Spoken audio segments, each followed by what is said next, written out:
Today I want to share with you a prototype for what I consider to be a better keyboard design than the standard format. It incorporates lots of ideas that I've had after years of reviewing keyboards, as well as retaining some great ideas that have gotten into production before but then disappeared in later models.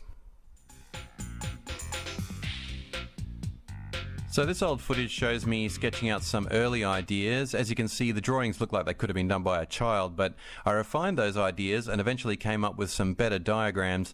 Eventually I was able to put everything together in a sensibly styled Casio Korg Yamaha hybrid, which I called the PSR Infinity.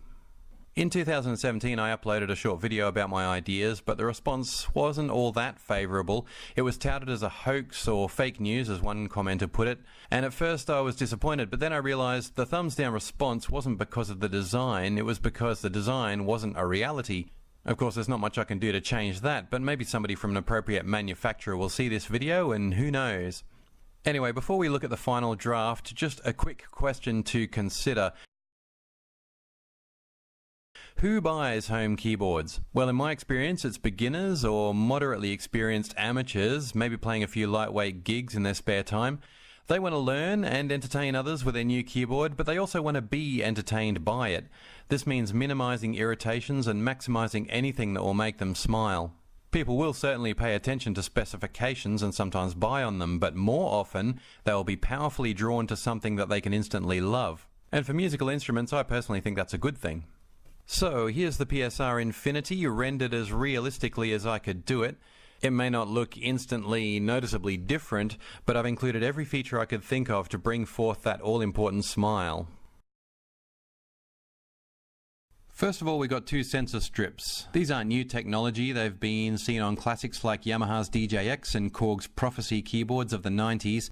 They are touch-sensitive strips that allow you to set parameter values in real time. I gave the idea of dynamic control a lot of thought and decided that strips were better than knobs because they're fast, flat and less prone to failure. I decided to put two strips in the final design so players could control two parameters like cutoff and resonance, for example, on separate sliders positioned to work neatly with the right angled anatomy of your thumb and your forefinger. So this prototype has no knobs or any other components that protrude, so there's nothing to catch onto cables or get bashed by objects moving across the surface. This Casio 7200 is a good example of this kind of sleek, practical design. Another idea at the software level is to greatly reduce the number of rarely used styles. Cha-cha, ballroom, big band, traditional. The DJX had literally nothing that wasn't some form of modern music, too saturated in EDM for many users, but it made it great fun to use, plentiful in song templates, and always surprising. Now the speakers, thinking again about what amateur keyboard players might want to do, it occurred to me that playing to a small audience might be on their agenda. So I added speakers that could pivot out over the chassis and face an audience. I admit that this could be seen as a little bit gimmicky, but it would make a big psychological difference to the performer, I think. It could also be helpful when jamming with other musicians who need to hear what's going on. Next is the performance shortcut buttons. This is often an issue for me. These one-touch shortcuts to performance setups are a great idea and they are common, but it's also common for keyboards to have no indication of which particular performance setup you are on at any given time. The simple addition of a light or having an illuminated button would remove a lot of the uncertainty when performing and setting up performance profiles. So as well as adding new features, the PSR Infinity design also fixes some problems that I've seen recurring over the years. I always found that keyboards were a pain to move around. I briefly owned a Korg X50 which had a superb pair of handles at either end. At first I thought they looked a bit stupid, but I was amazed at how often I used them. Moving things around became much easier and safer, not just for the instrument but also for the musician and for surrounding people and objects. As I developed this design, I realized how often we move our keyboards, always repositioning so that we can make way for other gear, to get to the cables, to plug in a memory card, or to change the batteries, etc., etc. So I set about making everything physically accessible. This included putting the cable sockets on a panel that could be easily reached, having recessed handles in convenient places, and also a top-mounted battery bay. Here's one of my early drawings showing the battery bay at the back, which is an improvement on the usual underside location, but there's really no reason it can't be on the top. As we see here on this Casio PX5S, it doesn't have to ruin the aesthetic. So with this design, the only time we would actually have to move the keyboard is during setup and pack up. Easier, safer, less time consuming. This next idea is possibly my favourite. How often do we sit at a keyboard, start playing, and then feel kind of bored and stuck for inspiration?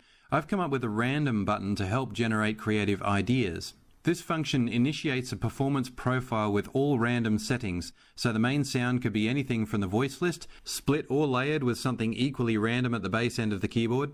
The beat would also be randomly chosen and any of the drum kits assigned to it. Other parameters like tempo and the effects will all be completely fresh. The player then tries it out. They improvise for a few seconds and then decide whether it's a good combination with some potential, whether it just needs some tweaking, or whether it's complete trash. And if that is the case, they can simply hold down the random button again and see what comes up next.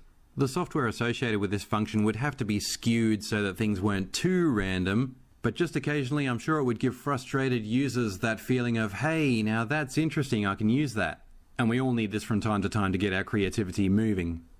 A final note, because this function makes such sweeping changes to all of the settings on the keyboard, it has to be held down for 3 seconds, just to ensure that the user did actually intend to press it.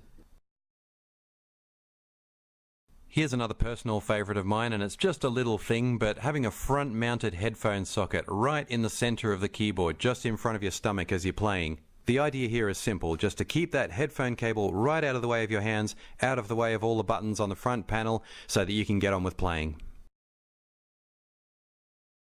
A pitch bend wheel is a costly apparatus for manufacturers, and I understand that and have taken it into account in this design. What I propose is one pitch bend wheel, no modulation wheel, but instead an assignable modulation button. This could be used to change the depth of the pitch bend wheel, or just to add an effect or a nice vibrato. Of course, I'm open to manufacturers having pitch bend and modulation wheels. This suggestion is purely to cut the costs of manufacturing. Feel free to comment with any ideas. Even while making this video, it occurs to me that 4 pads on the back panel of the keyboard would make it sit on a floor nice and conveniently, so you could pick it up with that recessed handle, just like you'd pick up a briefcase. My point being that this is a work in progress, and I do hope that this blossoms into a bit of a discussion about keyboard design. But for now, that's all I have to tell you, so thank you for liking, commenting or subscribing, and I'll see you on the next one.